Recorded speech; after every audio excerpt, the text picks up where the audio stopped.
Vreau să vă spun că mi-am luat lustră de YouTuber.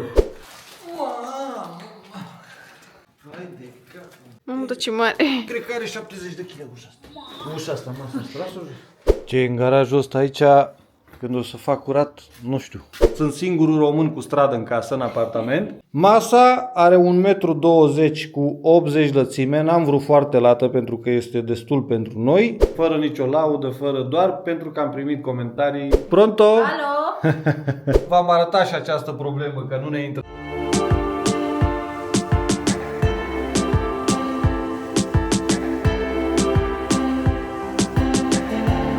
Salutare dragilor și bine ați venit la un nou vlog. Doar ce am venit de la muncă de vreo jumătate de oră, am stat un pic, m-am odihnit, între timp a ajuns și Alina. Salutare! Salutare! Între timp, noi am terminat de renovat pe aici prin casă. Mai avem de montat masa cu scaun. Asta o să facem în seara asta, pentru că mâine seară nu se știe când ajung mai târziu, a venit un guguștuc porumbel. Și sâmbătă Alina nu e acasă, sunt doar eu că e weekendul care lucrează, așa că montăm masa și scaune în seara asta, dar trebuie să mergem în garaj să le cărăm, că nu le avem aici. Ce e în garajul ăsta aici, când o să fac curat, nu știu. Cred că sâmbătă o să duc astea. Mesaj, da. Tot nu ești acasă tu și nu mergem nicăieri și o să duc astea la discari ca să scap de ele aici, ușile din casă. Păi și astea le mai rup, nu?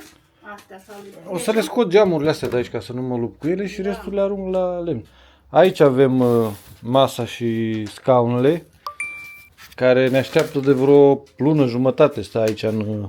Mamă, ce e aici? Uite ce în colțul ăsta aici m-a aruncat totul la gunoi. Nu se mai vadă. Ziceam că ne așteaptă de vreo lună jumătate masa cu scaunele aici. Sper să fie întregi, că noi nu le-am desfăcut ei așa pe palet, exact cum au venit. Să nu avem surprize, că... În fine, vedem noi pe video, dacă aia avem și martori pe video, dacă cumva găsim ceva spart, rupt în interior și nu vine să la... fie totul ok. Sperăm. Ca și cutii se prezintă bine, acum văd că n-are zgârieturi, cine știe ce e aici, dar oricum a fost înfășurată în folia aia, mai e cutia aia mică. Pregătește-ți cocoașa că avem de urcat astea sus. Hai că nu mi-e frică. Nu? Încă la noi atât de în casă. Canapeaua aia, dita mai canapeaua, dar asta. Ne-a rupt, ne-a cocoșat până sus. Mai ales masa. Masa a fost cea mai grea. Eu am zis că hai că... Astea trebuie un pic de... un sac ceva, că sunt puțin de trafeaute, dar după aia trebuie să se desfacă, știi? Le-am lăsat pe holuri, că n-aveam unde să le băgăm aici. Eu sunt curios dacă e totul intact aici. Acum vedem când o să tai. Și dacă au trimis ce trebuie.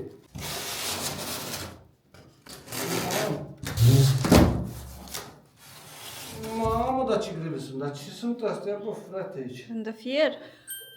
Mamă, dar câte picioarele alea de late. Înseamnă că-s comune, îți dai seama să stai. Ferătanii. Mi-am luat scaune să pot să stau ca boier, uite, mai are încă două. Deci sunt câte două scaune la... Da, la pachet, că și scrie. Eticheta aici cu codul de bară, că sunt serios. Tu și grele sunt și asta. Bine, sunt și eu obosit și mă dorm mâinile, că sunt de la Mamă, dar pare mare. muncă. Păi sunt, mami, eu mi-am dat seama după forma la picioare. Dacă sunt stil fotoliu așa, sunt destul de spațioase. Așa, asta că pe urmă le arătăm, după ce le montăm și noi, le arătăm pânțipul asta, că oricum sunt, eu știu că tot nu mai e răbdare. Aștept o lună și jumătate să vină montat. Da, abia aștept. Mă gândesc. Și acum facem, aducem un sac și strângem asta în baruncul aici. Știi ce îmi place? Că sunt ambalate bine, știi? Da, chestia asta nu e hârtie, e așa ca materialul de pânză, știi? Au fost ambalate bine picioarele ca să nu fie, să nu se zgârie la transport, la... Cu toate că mi se pare cam joase, zic eu așa, nu știu. E, când vine și ăla... Poate vine și suportul și se mai înalță, da? Avem aici toate șuruburile, ne-a trimis și imbus. Acum ne apucăm de treabă. Și pe instrucțiuni, zice că trebuie să-l punem așa cu ăsta în jos, cineva să-l țină. Și aici are semn unde vine către față, are un semn aici. Uite, vezi, are găureș aici. Hai că noi o luăm pe padibuite, pe ghicite, pe toate cele. Hai să vedem invers. frunte, așa. Deci Ca să- e da. simplu. Și pac are 4... 4 șuruburi. Nu, 4 pe capete și cu 4 la jumătate, 8 în total. Hai că am ajuns la ultimul scaun. Ăția cam 10 minute, așa să zic, pentru fiecare să le montezi, dar la fiecare pachet de șuruburi care vine pentru fiecare scaun, ai câte un imbus care sunt așa o proastă calitate că deja s-au torsionat, s-au strâmbat, s-au tocit în gură. Deci te ajunge la un scaun după care el începe să sară, nu poți să mai strângi mai multe scaune cu un singur imbus. Noroc că, cum am zis, se spune la fiecare șurub, la fiecare set de șuruburi, îți spune cât un imbus. Că altfel, Iau ei că sunt doar de unică folosință. cele mai proaste, dar în fine. Să terminăm scaunul, ultimul, și după care băgăm masa. Masa e un dezastru cât e de grea. Hai de capul. Mamă, ce mare! Cred că are 70 de kg ușa asta. Ușa asta, masa asta, lasă-o jos. Hai că am desfăcut-o. Ce-mi place că e ambalată bine. Bine? Are și colțare puse de lemn ca să nu se spare. E ambalată bine, bine. Vedeți? Vrei să-ți arăt un pic așa, să vezi? Da. Ia uite. Belo, eh? Da. Mamă!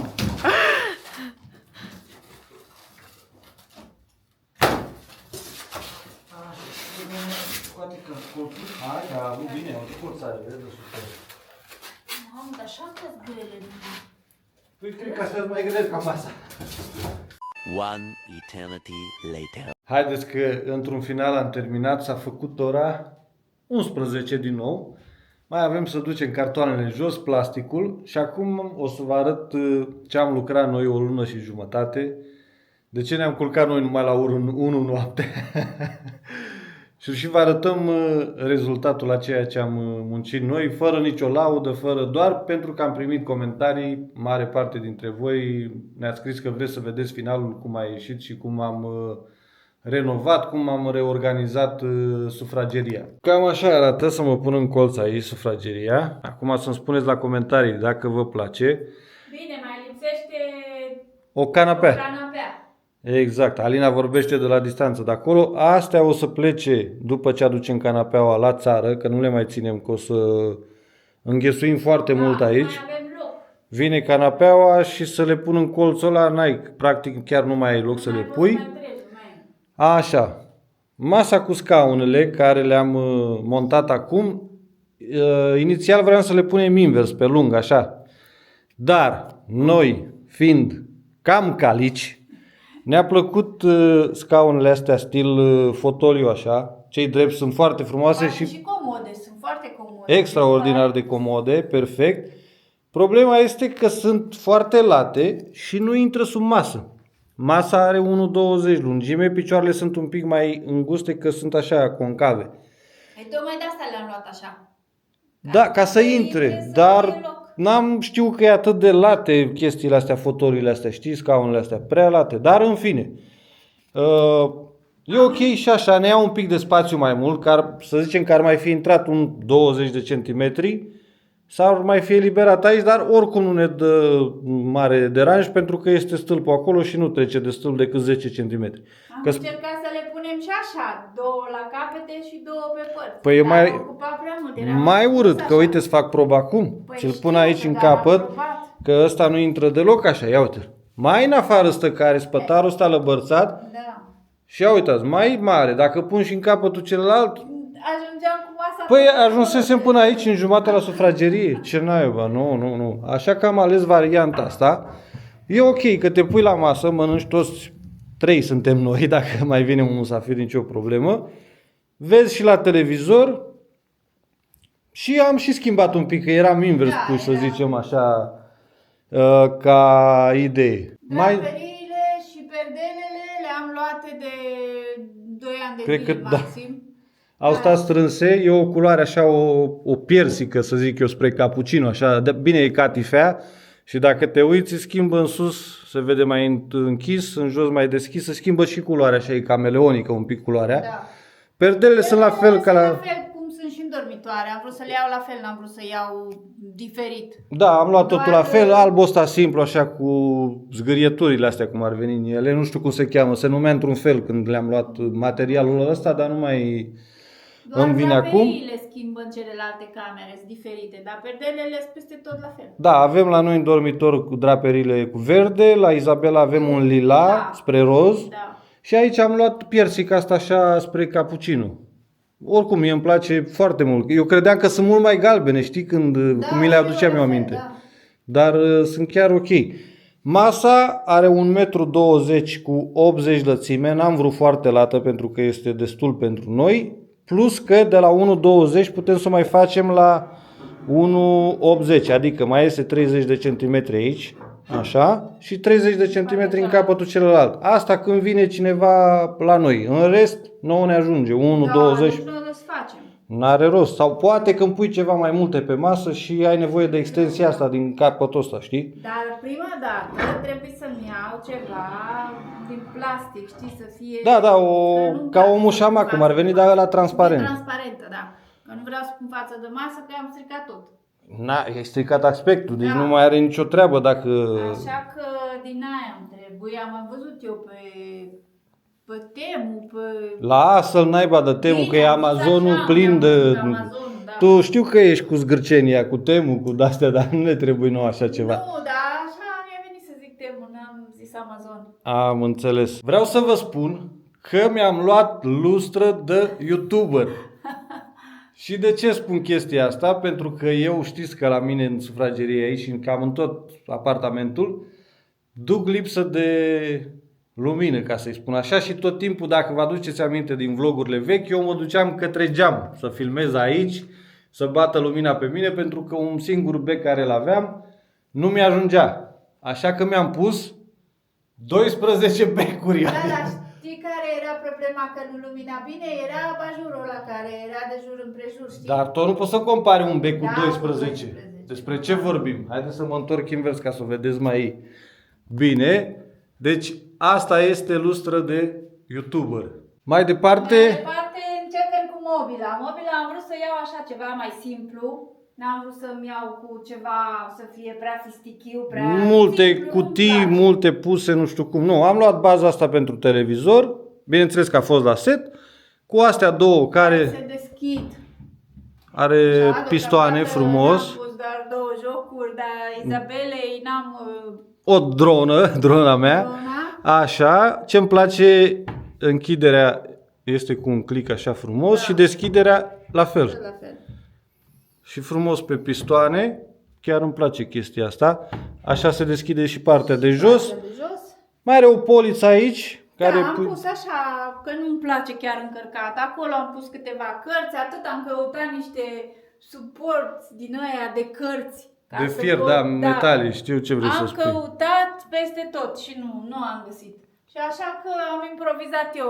Aveam o inimioară, stai ca să iau. E un pic grea. O inimioară așa și am fost și am mai luat E grea. grea, un pic se simte că are un pic de... Adică să țină cărțile alea, adică nu e chiar ușoară. Și am mai luat una am și... mai luat încă una și le-am pus așa. Exact, ca să vadă Acum, frumos. și voi, jos aici am pus așa un tablou cu noi. Asta vreau să vă spun că mi-a dat o vecină care are, cred că are 80 de ani, 70 și ceva, aproape. Cred că 80 are, da. Da, 80, care a făcut-o ea. Este o mimoză și a stat și a înșirat sărăcuța la atâtea mărgeluțe. Dar chiar și mi-a frumos e și... mi-a dat-o mie. O avem Și de așa- vreo 3 ani de la ea. Da. Și așa îmi place, o păstrez aici. Așa, televizorul este același care l-aveam înainte. Ce am mai făcut?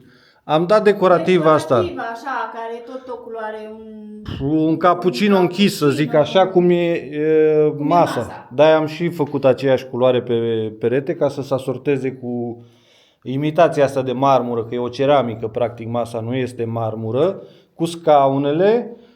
Se asortează și cu mobila, zic eu acum, zice și voi la comentarii dacă n-a ieșit ok.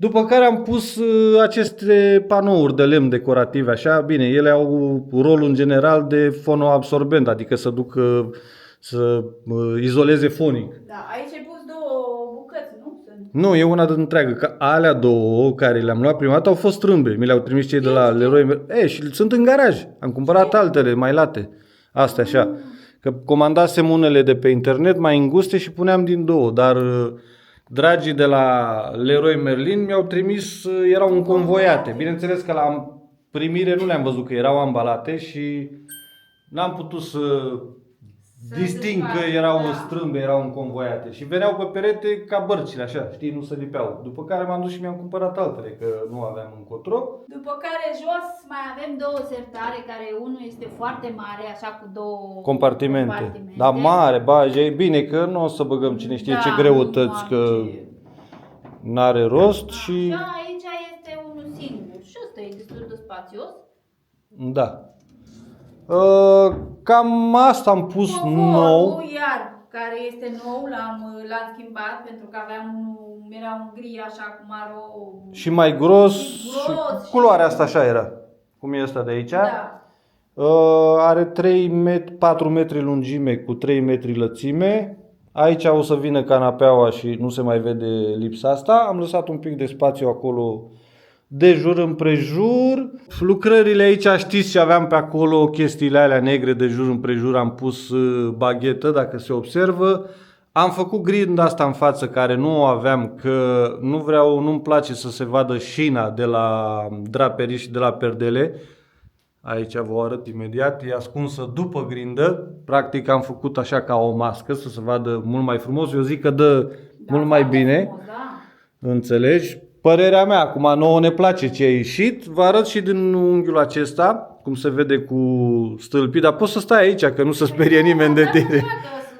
Se înțelege destul. Așa, din nou lustra de YouTuber cu 12 becuri. Și cam asta e viul și din colțul celălalt, cu masa, fotolile, că nu pot să le mai numesc scaune, scarpierele. Le aveam. Și s-au nimerit cu masa la aceeași culoare și cu peretele decorativ. Da, și telefonul, dragă, ia uite. Pronto? Alo? După care trecem pe hol. Am schimbat caloriferele, că erau de fier jupuite, erau vai mama lor. Și aici și cel de după perdea, ăsta mai mare. Ăsta are undeva la 80 de centimetri, este mai lung. Ce am mai schimbat aici? Am păstrat Via del Corso, n-am vrut să-mi dau strada jos. Strada vreau să mi-o mențin aici în casă. Deci eu sunt singurul român cu stradă în casă, în apartament. Uite, avem acolo o molie, ce naiba e aia? Un individ acolo, ceva, o molie. Așa, aici, dacă vă mai aduceți aminte de când lucram eu, ce vă mai arătam așa, am făcut avanul fals cu rigips și am pus spoturile astea. După care, aerul condiționat de la Feroli de 12.000 BTU, l-am pus aici, merge perfect, mamă, dacă nu ne răcorește de... Imediat, cum și îmi dai drumul? foarte silențios. Să știți că povestea cu aerul condiționat, că l-am montat eu, asta vreau să precizez așa, ca să nu ziceți că sunt zgârcit. Problema este în felul următor. Aerul acesta condiționat, cu transport, a costat 320 de euro. Partea din interior cu partea de exterior, fără kitul de montaj. Dacă eu luam o firmă ca să monteze acest aer condiționat, mă costa undeva între 1000 și 1200 de euro. De ce?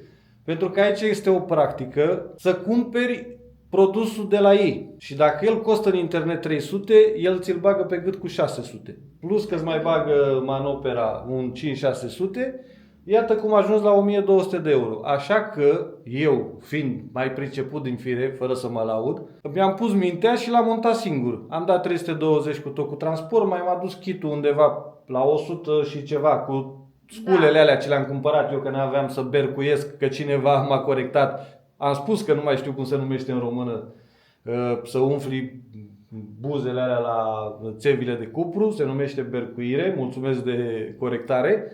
Cu sculele alea, cu tot kitul ce am cumpărat eu, să zic că am mai dat 150, dar exagerez, zicem 150 și 500 să zicem. 500 una peste alta, dar am scăpat de 500 de euro cel puțin care i-am economisit cu montajul aerului condiționat. Cu ocazia asta am și învățat să montez Aer când mai am nevoie, în partea cealaltă acum sunt profesionist. Ce mai știți voi, că v-am spus că am încurcat cu ușile, că nu le-am cumpărat când a trebuit pe toate la fel și nu mai găseam două. Asta este ușa veche, modelul care îl aveam în casă și astea nu se mai fabricau. Am găsit așa ceva. Acum mă dau un pic în colț ca să faceți un pic o idee, să vă faceți o idee, un pic de gri are mai mult ușa asta din stânga, dar nu e o foarte mare diferență. Acum spuneți și voi la comentarii dacă le vedeți altfel față de mine, mă dau și mai aproape. Cam asta e diferența. Un pic de gri în plus are ușa din stânga. Da, dar dacă vii și te uiți așa de aici de la distanță, nu s-o De la distanță, da, nu. Și cine vine la tine în casă nu bagă noi că știm și... noi, da, păi asta. Exact. Deci, asta și cu asta sunt schimbate, asta e ușa veche. Mânerele le-am avut de la început, am luat pentru toate ușile la fel, același stil de mânere. Bineînțeles, aici am continuat cu tavanul fals și cu spoturi și cam... Ai pus și baghetă. Și baghetă, da. Asta am pus-o mai subțire decât aici la sufragerie. Aici am optat să pun un pic mai lată, că na. E spațiu mai mare și se vede, dă mai bine, așa, mai lată un pic, zic eu. Și dacă am uitat ceva, vă mai aduc aminte altă dată, dar nu cred că cam astea sunt Ceasul am avut, nu e nimic schimbat. Nu, astea sunt schimbările majore care am făcut ca și lucru, ca și renovare. Parchetul e același pe jos, i-am dat o mână de lac, doar l-am renoit așa un pic ca să lucească mai bine. Iar mai mult de atât n-am ce să vă arăt, că cam astea sunt lucrările noastre. Am muncit o lună și jumătate, dar satisfacția pentru noi acum la sfârșit, după atâta oboseală și atâta muncă și atâta nervi, este una imensă ca și satisfacție. A meritat tot efortul, cu toate că la un moment dat îmi venea să zic seara: gata, nu mai fac nimic, că nu mai pot, nu mai rezist. El îmi spunea: da, păi tu vrei tot, să faci tot într-o seară, tu vrei să termini tot. Vroia prea multe de la mine și eu, sărmanul, eram prea frânt, prea crud, deci nu mai puteam. Așa că vlogul ăsta a fost despre cum am reamenajat sufrageria și să zicem tot apartamentul, așa că și s-a făcut curățenie generală peste tot după atâta praf și atâta nebuneală. V-am arătat plus minus așa un pic cum am montat masa, scaunele. V-am arătat și această problemă că nu ne intră scaunele sub masă. Asta e. E ok și așa, se vede frumos, nicio problemă. Mi-ar fi plăcut, cum am zis, un pic mai la interior, dar asta e. Dacă v-a plăcut ceea ce v-am arătat noi și ce am făcut noi cu aceste 4 mânuțe, două mai mari, 2 mai mici, dar în total suntem 2 cu 4 mânuțe. Dacă v-a plăcut ceea ce a ieșit din mâinile noastre, cu forțe proprii, ca să zic așa, că mă și bâlbâi, este și târziu. Ăsta este rezultatul, nu vă mai ținem că vă aburim degeaba, cum ar veni vorba aia. Dacă v-a plăcut, puneți și voi un like la video. Abonați-vă la canal, că nu vă costă nimic. Și să ajungem cât mai repede la 10.000, dar e greu, foarte greu cu voi, că mulți dintre voi nu sunteți abonați la canalul nostru de YouTube. Mai controlați acolo, că YouTube-ul mai dezabonează din când în când. Verificați dacă încă sunteți abonați, dacă nu, apăsați acolo butonul de subscribe. Ca de fiecare dată vă mulțumim că ne urmăriți. Noi suntem oameni simpli și vă mulțumim anticipat întotdeauna. Până data viitoare, vă țuc de nu vă vedeți. Ciao! Pa!